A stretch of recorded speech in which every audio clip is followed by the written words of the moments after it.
کہ اتنی سمپل بات ہے، ہدایت کی اتنی سمپل بات ہے، اسٹل تمہیں نہیں سمجھ آ رہی، اس کا مطلب تم جان بوجھ کے سمجھنا نہیں چاہ رہے. یہ منافقت کی نشانی ہے. افلا تتفکرون، اللہ تعالیٰ فرماتے ہیں تو کیا تم غور نہیں کرتے؟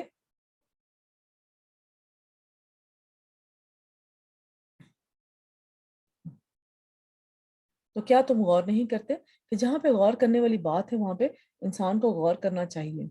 اور وہ بڑے آرام سے، بڑے بڑے خوبصورت طریقے سے اللہ نے جو جو ایگزامپلس دی ہوئی ہیں، فار ایگزامپل جو جو ایگزامپلس اللہ تعالیٰ نے دی ہوئی ہیں اس میں جو ہے وہ غور کرنا اور اس کو سمجھنا ایک 5-6 سال کا بچہ بھی سمجھ جاتا ہے. بہت آسان ایگزامپلس دی ہوئی ہیں. ٹھیک ہے. افلا تتذکرون، اللہ تعالیٰ فرماتے ہیں تو کیا تم نصیحت حاصل نہیں کرتے؟ کہ سمپل سی بات ہے اور تمہیں نصیحت حاصل نہیں کر رہے اس سے. تو مختلف طریقوں سے مختلف اچھا پھر ایک یہ ہے کہ ایک بات سمجھانے کے لیے اللہ تعالیٰ نے پھر مختلف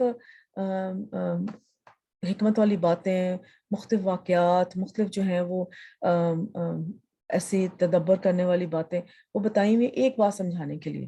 تو جب ایک بات سمجھانے کے لیے مختلف طریقے اللہ تعالیٰ نے بتائے ہوئے کہ اس طریقے سے تمہیں سٹوری سے نہیں سمجھ آ رہا، تم فلاسفیکل طریقے سے سمجھ لو، تمہیں فلاسفیکل طریقے سے سمجھ نہیں آ رہا تو تم جو ہے وہ اس کو جو ہے وہ سٹوریز کی صورت میں سمجھ، یعنی کہ ایک چیز کو مختلف طریقوں سے اللہ تعالیٰ نے بتایا ہوا ہے اور پھر بھی ہمیں نہ سمجھ آئے تو قصور کس کا ہے.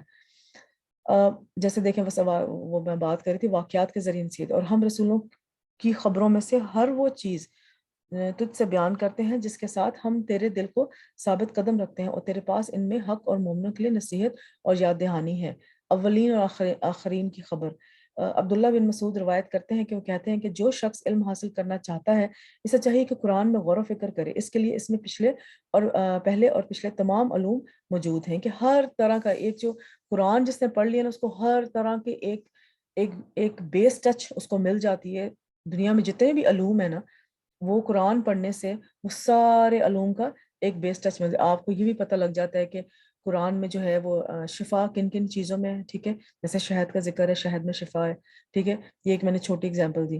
اور پھر آپ کو یہ پتہ لگ جاتا ہے کہ چاند ستارے جو ہیں وہ ان کا دنیا میں کیا مقصد ہے.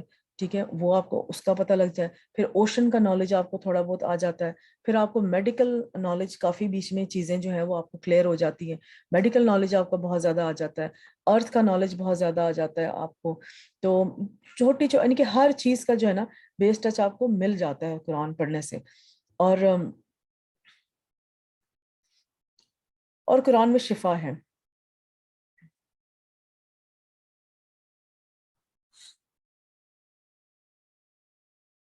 اور پھر ہم دیکھتے ہیں قرآن میں شفا. نصیحت کی بات تو ہم نے کر لی، اب شفا اس میں کیسے ہے. ابن القیم رحمۃ اللہ کہتے ہیں قرآن سینے کی بیماریوں کے لیے شفا ہے، اور یہ ان وسوسوں، خیالات اور فاسد ارادوں کو ختم کر دینے والا ہے جو شیطان دل میں ڈالتا ہے. جب آپ کو پتہ ہوگا کہ ان وسوسے، ان خیالات، نیگیٹو فیلنگز اور جو کسی کے بارے میں کوئی برا سوچنا، یہ سب چیزیں اگر آپ قرآن سے سیکھیں گے اور ان کو ختم کرنے کی کوشش کریں گے تو یہ آپ کے سینے کی بیماریاں ختم کر دے گا اور پھر شفا ہے آپ کے لیے. ٹھیک ہے. سینے کو خاص کرنے کی وجہ کیا ہے؟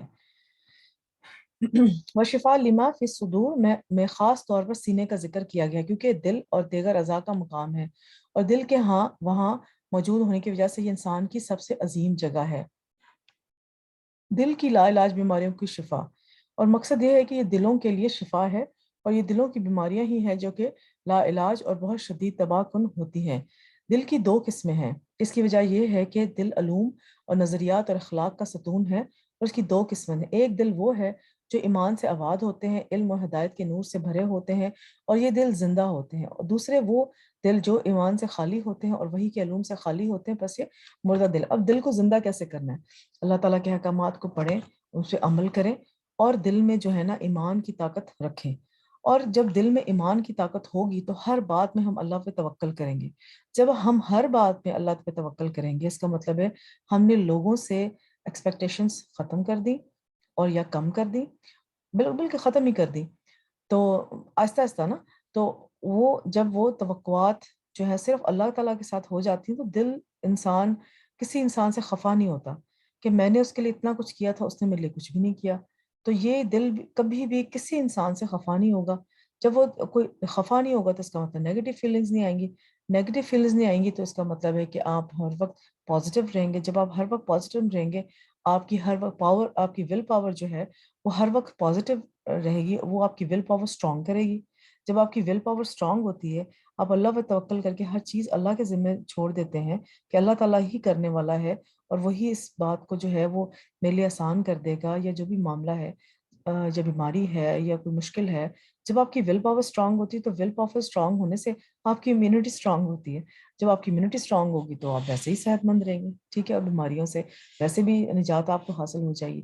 تو یہ ایک تو آپ کی اخلاقی بیماریاں جو آپ کی مورل ایشوز ہیں وہ اس کو ٹھیک کریں گے جب قرآن سے. تو آپ کی جو ہے وہ فزیکل بیماریاں جو آپ کے جسم کی بیماریاں وہ خود بخود ٹھیک ہو جائیں گی. جب آپ کی امیونٹی اچھی ہوگی، آپ کی ول پاور اچھی ہوگی تو وہ آپ کے جسم کی ہر بیماری کو دور کر دے گا. ٹھیک ہے، تو یہ ایک بہت ہی خوبصورت فائدہ ہے قرآن سے جو کہ ہم حاصل کر سکتے ہیں انشاءاللہ. اللہ تعالیٰ ہمیں اس کی توفیق دے. اور دل کے مردہ ہونے کے دو اسباب ہیں. اب دل کے مردہ ہونے کے کیا اسباب ہیں کہ دل مردہ کیوں رہتا ہے؟ جہالت. جہالت جو دنیا کا جو ہم علم حاصل کرتے ہیں نا وہ تو چلو وہ دوسری بات ہے، مگر قرآن کا علم قرآن کا علم حاصل کرنا فرض ہے. بہرحال ہم سب پہ قرآن کا علم حاصل کرنا ہم سب پہ فرض ہے. تو جو قرآن کا علم حاصل نہیں کرتا وہ جاہل ہے. ٹھیک ہے، تو ہم اپنا انالیسس کسی کا نہیں کرنا، اپنا انالیسس کریں کہ ہم کتنے جاہل ہیں کہ کتنے نہیں ہیں. ٹھیک ہے، اور دل اس جہالت کو دور کرنے سے ہم اپنا دل آباد کریں گے. اور تکبر، دل جب مردہ ہوتا ہے نا تو انسان اپنا انالیسس کرے کہ کیا میں تکبر میں تو نہیں آ رہا یا آ رہی. ٹھیک ہے، تو یہ دو چیزیں جو انسان کے دل کو مردہ کرتے ہیں. جہالت دل اور ایمان اور نور کے درمیان رکاوٹ بن گئی. کیا آپ کا دل ہے اور دل میں جہالت ہے، ٹھیک ہے، پھر ایمان کا اندر داخل ہونا، نور کا اندر داخل ہونا مشکل ہو جاتا ہے. وہ ایمان اور نور اندر تبھی آئے گا جب آپ کا قرآن کے ساتھ اٹیچمنٹ ہوگی. آپ کا قرآن پڑھیں گے، پڑھائیں گے، اس کو جو ہے وہ اس کو دل میں اتاریں گے، اپنے اعمال میں اتاریں گے. تو وہی بات آ گئی نا کہ ایک دل میں یقین ہے، زبان سے آپ نے اس کا اقرار کیا ہے، اور آپ کے جو باڈی پارٹس ہیں، آپ کے جو اعضاء ہیں اس کا شکر کر رہے ہیں، اس کو عمل میں لے کے آ رہے ہیں. بہت سمپل سا پروسیس ہے، صرف دل سے سٹارٹ کرنا ہے اور باقی کام خود ہی ہوتے جانا ہے. قرآن جہالت کو ختم کرنے کا ذریعہ ہے. تو جب جہالت ختم کر دی جائے تو دل ایمان کے ساتھ لہلہانے لگتا ہے اور قرآن سے منور ہو جاتا ہے. اور اکثر کافروں کے دلوں کی یہی صورتحال ہے کہ جہالت ان کے دل اور ایمان اور نور کے درمیان رکاوٹ بن چکی ہے. اللہ تعالیٰ نے ان کے بارے میں فرمایا بل اکثرهم لا يعلمون الحق فهم معرضون. سورہ انبیاء میں، بلکہ ان کے اکثر حق کو نہیں جانتے سو وہ منہ پھیرنے والے ہیں. قرآن میں 3 طرح سے شفا ہے. شفا کے 3 معنی ہیں. ایک یہ ہے کہ گمراہی سے شفا ہے کیونکہ اس میں ہدایت ہے. تو جب ہم کسی چیز میں گمراہی میں مبتلا ہیں، فار ایگزامپل یہ جو میں نے پہلے بات کی چغل خوری کی ایگزامپل ہم لے لیں، تو اگر کسی کو نہیں پتا کہ چغل خوری جو ہے وہ ایک بری بات ہے یا ایک گناہ کبیرہ ہے، جھوٹ بولنا گناہ کبیرہ ہے، تو جب اس سے نہیں بچے گا تو اس سے آپ کو خود ہی پتا ہے کہ کیا کیا معاشرے میں کیا کیا برائیاں پیدا ہو سکتی. معاشرے کو تو چھوڑ ہی دیں، گھر میں کیا کیا برائیاں پیدا، خاندان میں کیا کیا برائیاں پیدا ہو سکتی ہیں. تو سب سے پہلے جب ہم وہ چھوڑیں گے تو ہمارا گھر اچھا ہوگا، ہمارا فیملی سسٹم ایک بنے گا اچھے خاندان کے. لائک ہم لوگ مشہور ہوں گے لوگوں میں کہ ہاں جی یہ خاندان جو ہے اس کے گھر کی بات جو ہے اتنی آسانی سے کسی کو پتہ نہیں لگتی، اور یہ گھر جو ہے یا یہ خاندان جو ہے یہ اپنے مسائل خود ہی حل کرتا ہے اور ان کے کوئی مسئلے جو ہیں وہ اتنے زیادہ نظر بھی نہیں آتے. تو ایک آپ کی عزت ایک وقار بنے گا آپ کا خاندان میں جب آپ اس کی ہدایت کو حاصل کریں گے. ایک سمپل سے ایک معاشرتی بیماری کو جب آپ دور کریں گے تو وہ آپ کے لیے ایک باعث ایک آپ کے لیے اچھی چیز آگے ہوگی. آپ ایک اچھے طریقے سے جانے جائیں گے. ٹھیک ہے، یہ تو میں آپ کو ایک بات بتا دی کہ جب آپ ہدایت حاصل کرتے ہیں تو گمراہی سے شفا ہے. ٹھیک ہے، پھر دوسرا کیا ہے، کیسے شفا ہے؟ یہ بیماری سے شفا ہے کیونکہ اس میں برکت ہے. ایک تو قرآن پڑھنے کے اٹ سیلف اس کی برکت ہے. ٹھیک ہے، رقیہ جیسے لوگ کرتے ہیں قرآن کی آیات سے، تو سنت کا طریقہ ہے، اس میں برکت. سورۃ الفاتحہ رقیہ ہے، اور 7 دفعہ پڑھ کے اس کو دم کریں پانی کے اوپر تو وہ آپ کو شفا ضرور دے گا. دل میں یقین کے ساتھ کریں. اور معوذتین پڑھیں، اس کو جو ہے وہ آپ کے اگر کسی نظر لگی ہوئی تو معوذتین پڑھیں، آیت الکرسی پڑھیں تو اس کو نظر کا علاج ہے. تو اس میں بہرحال برکت تو ہے ہی ہے. تیسرا یہ کہ یہ فرائض اور احکام کو معلوم کرنے کے بارے میں بھی شفا ہے کیونکہ وہ ہر چیز کی وضاحت کرتا ہے کہ جب ہم اس میں جو کرنے والی باتیں وہ کریں گے اور جو اس کو چھوڑنے والی باتیں وہ ہم چھوڑیں گے تو خود بخود جو ہے اچھائیاں پیدا ہوں گی گھر میں، دل میں سکون آئے گا، اسٹریس ریلیز ہوگا، ڈپریشن سے نجات ملے گی۔ تو یہ اس طرح 3 طرح کے شفا ہیں: شک، تکبر، حسد، نفاق، بغض، ہم و غم جیسی بیماریوں کے لیے شفا ہے کہ ڈپریشن کا بہت خوبصورت علاج ہے اس میں، انہ شفاء لما فی الصدور، یہ دلوں کی شک کی بیماری کے لیے ہے، انکار اور حق کے انکار اور حق سے تکبر کرنے اور مخلوق پر تکبر کرنے کی بیماری کے لیے شفا ہے۔ تو کس کس چیز میں شفا ہے؟ کہ دل کی شک کی بیماریوں میں شفا ہے۔ ہر وقت انسان شک میں ہی رہتا ہے، اور شک کی بیماری جس کو ہو تو الٹیمیٹلی وہ فزیکل فارم میں جب آتی ہے یا بہت زیادہ ہوتی ہے تو شیزوفرینیا میں بھی جا سکتا ہے انسان، اور اس میں پھر انسان کو میڈیکل ٹریٹمنٹ کی طرف ہی جانا پڑتا ہے۔ تو شک کا جو بیج شروع ہوتا ہے اس کو پہلے ہی قرآن کی برکت سے اس کو ختم کریں۔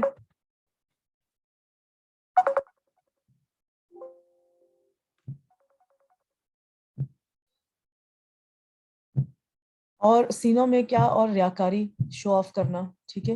شو آف انسان تبھی کرتا ہے جب انسان کے دل میں اللہ تعالیٰ کی لیے خالص وہ کام نہ کر رہا ہو۔ افطاریاں ہو رہی ہیں صرف شو آف کرنے کے لیے، میں کتنا اچھا کھانا بناتی ہوں، یا اتنے لوگوں کو میں نے کھانا کھلایا ہے، تو یہ شو آف کرنے کے لیے، اللہ کی رضا حاصل کرنے کے لیے نہیں، ٹھیک ہے۔ نفاق کہ دل میں کچھ اور منہ پہ کچھ اور باتیں کچھ اور کام کچھ، حسد، جلسی، ٹھیک ہے۔ جب آپ اپنا انالیسس کریں کہ مجھے کسی سے حسد تو نہیں ہو رہی، تو حسد کا انالیسس کیسے کرنا ہوتا ہے کہ آپ جو ہے وہ یہ دیکھیں کہ اگر آپ کو کوئی چیز اچھی لگ رہی ہے، ہر انسان کی نیچرل بات ہے کہ ہر انسان کو کوئی نہ کوئی چیز اچھی لگتی ہے، مگر آپ کسی کے پاس وہ چیز ہے اور آپ کو اچھی لگ رہی ہے اور آپ کا دل چاہ رہا ہے کہ وہ چیز آپ کے پاس بھی ہو، یہ بھی نارمل پروسیس ہے، کوئی بات نہیں، ہوتا ہے انسان کا، کسی کو چیز اچھی لگتی ہے تو آپ کا دل چاہتا ہے کہ آپ کے پاس ہی ویسی چیز ہو۔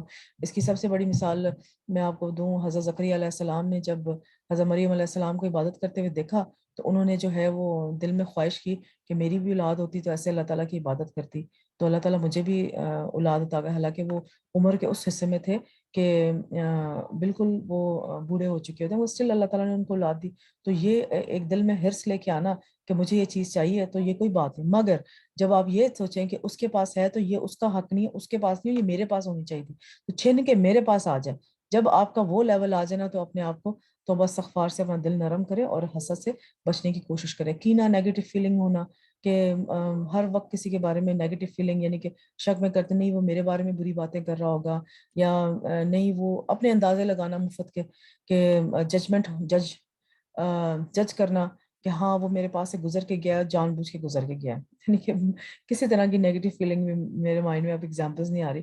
بغض رکھنا کہ کسی طرح اس کو جو ہے نا میں نیچے دکھا دوں گا، بچوں میں بہت ہوتا ہے کمپٹیشنز، ایسے انہیلدی کمپٹیشنز کرنا کہ جس میں جو ہے وہ فائدہ نہیں ہو رہا، نقصان ہو رہا ہے، اگلے کو تکلیف دینے کے لیے کمپٹیشن کرنا کہ میں آگے بڑھ جاؤں اور جو ہے اس کو جو ہے وہ زج کروں، اگلے کو میں تکلیف میں پہنچاؤں۔ فار ایگزامپل ہمارا یہ کل ہمارا ون ڈش تھا افطار پارٹی میں، تو ہم اس میں جو تھی میں نے ایسی just for the fun theme بنائی کہ اس دفعہ پاستا تھیم ہوتا ہے تو ہم پاستا دیکھتے ہیں کس کا اچھا بنا کے لاتا ہے، تو بس وہ گروپ پہ چیٹنگ ہوتی رہی، اچھا وہ یہ بنا کے لائے گا، پاستا کا یہ بنا کے لائے گا، اور پھر وہ جو ہے وہ ایک ہیلدی کمپٹیشن تھا، ایک دوسرے کو جو تھے ہم لوگ کمنٹس پاس کر رہے تھے، اچھا وہ آ رہا ہے تو بس میرا پاستا تو فیل ہو ہی جائے گا، اور یہ یعنی کہ پتہ لگ رہا تھا کہ یہ ایسے نہیں ہے کہ کوئی انہیلدی کمپٹیشن ہو رہا ہے۔ اور جب وہ خیر وہ ون ڈش ہوئی تو اس میں کسی نے کوئی بادر بھی نہیں کیا کس کا اچھا ہے کس کا، سب نے ماشاءاللہ کھایا اور سب کو ہی اچھا لگا، ٹھیک ہے۔ تو ایسے ہیلدی کمپٹیشن جو ہیں یہ اچھی بات ہے، کرنے چاہیے، مگر انہیلدی کمپٹیشن نہیں کرنے چاہیے، وہ بچوں کو شروع سے سکھائیں کہ انہیلدی کمپٹیشن سے آپ کیسے بچ سکتے ہیں۔